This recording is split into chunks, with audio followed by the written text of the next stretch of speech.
Hey YouTube, you've already seen the title, so let's get right into this story. To start off, we're going to need a little context.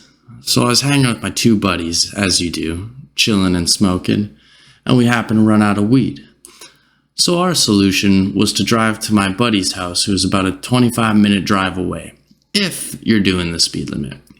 My one friend, we'll call him Joe.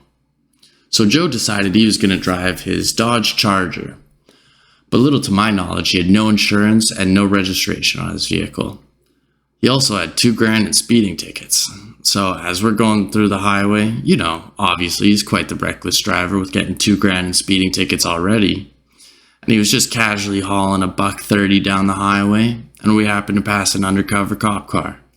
As he passed the cop, he realized that it was an undercover and then proceeded to absolutely fucking floor it. Both me and my other buddy, whom I'll call Steve for the sake of this story, were none the wiser as to why Joe had suddenly accelerated. I was just chilling in the back and Steve was in the passenger side seat. As soon as Joe passed the copper, he knew he was screwed, as he was going 130 and he had no license, no insurance, or he didn't even have his fucking car registered. So what was Joe's dumbass solution to this problem? Go fucking faster. So he proceeded to then outrace the cops down the highway hauling a $190. Steve and I were just chilling until Joe came ripping up to the turn into Steve's neighborhood. Steve makes a half-assed comment about how fast Joe is coming into the bend for this quite the sharp turn. You know you fucked up when you see the sign recommended for 30 kilometers an hour and he's coming up to it now going 130. Steve turns to Joe and says, "Hey man, you're coming into this turn a little fast. You should slow down." Joe doesn't even bat an eyelid at this comment. He just calmly says, "No can do. We're being chased by the police." Like some fucking sociopath who doesn't care about the fact that we were actively running from the cops. Steve and I were dumbfounded and couldn't even think of a response. All I could do was look out the back window. And sure as shit, what do I see? A goddamn fucking police car with the sirens going off right behind me. The cop car couldn't have been more than 5 feet behind us. I immediately ducked down and just hoped to God that I was not seen on the dash cam. My only thought process as we're ripping through this turn now going 100 kilometers an hour was, holy shit, I'm going to jail. Or I'm gonna die. At this point, me and Steve were just holding on for our dear lives as we whipped through the first turn. We came up to a set of traffic lights. And you may have guessed it, but the Lord wasn't on our side tonight, as the light was shining bright red as if to tell us we were more fucked than we already were. Joe then hauls through the red light, whipping a left turn through 3 lanes of oncoming traffic. It was an absolute miracle that we survived. And I'm sitting in the back absolutely just shitting my pants like an autistic in everyone's 3rd grade class. At least now we're in Steve's neighborhood and this stupid cunt behind the wheel is doing illegal 1-lane passes in a residential playground with his foot against the floor as much as he could. We finally lose the cops, pull up in front of my friend Steve's house where we were supposed to be picking up the weed. But now none of us really feel like smoking anymore. So Steve gets out and Joe just says, "I think it's time for you to go home." Steve agrees and stumbles back inside his house. He probably felt a little sick on the account of the fact that we just went for a real-life roller coaster ride. Unfortunately for me, Joe and I were neighbors, so I have to ride back with him. Or my other option is to get out of the car and either call a ride or a cab. But I was a little broke at the time and couldn't afford an Uber. I didn't want to have to explain to anyone that I needed a ride because I was high as shit and stranded outside of Steve's house because I refused to ride home from my maniac friend who almost killed us 5 minutes prior. So me and Joe sit in this residential area for, I would say, about 15 to 20 minutes.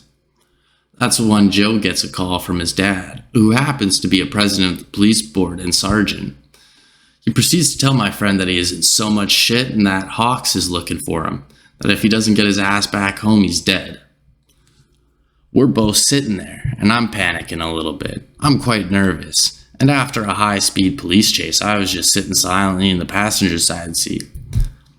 After he hangs up the phone, I turn to my friend and I go, "Weren't you scared of getting caught by the cops?" And he just looks me dead in the eyes. No hesitation. He just says, No, I wasn't afraid of getting pulled over. I knew we were going to get away. I was scared of crashing.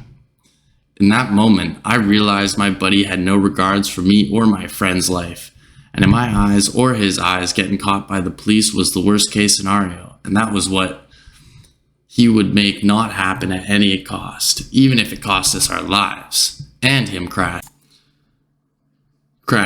So I'm just sitting there. And normally I'm not afraid of most things. But at this moment, I'm just like, holy shit. I just barely dodged death.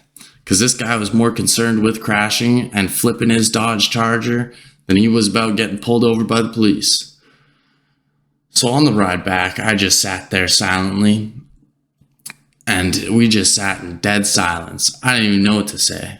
I just had so much adrenaline pumping through my veins and my mind was going 1,000 miles an hour. I didn't know how to respond accurately to a situation such as a high-speed police chase.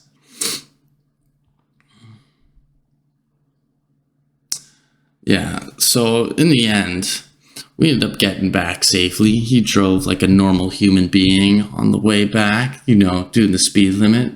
Didn't want to risk getting in another police chase on the way home.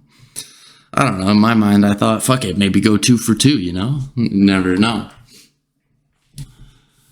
And on the way home, I was finally sobered up from all the weed. And I just finally realized that I would never get in a car with this maniac again.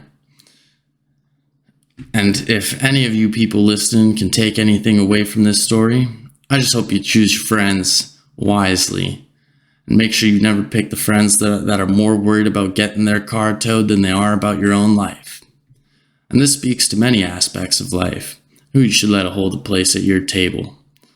Thank you for listening to my story, and I hope you all have a fantastic day, and I hope you can learn something from this.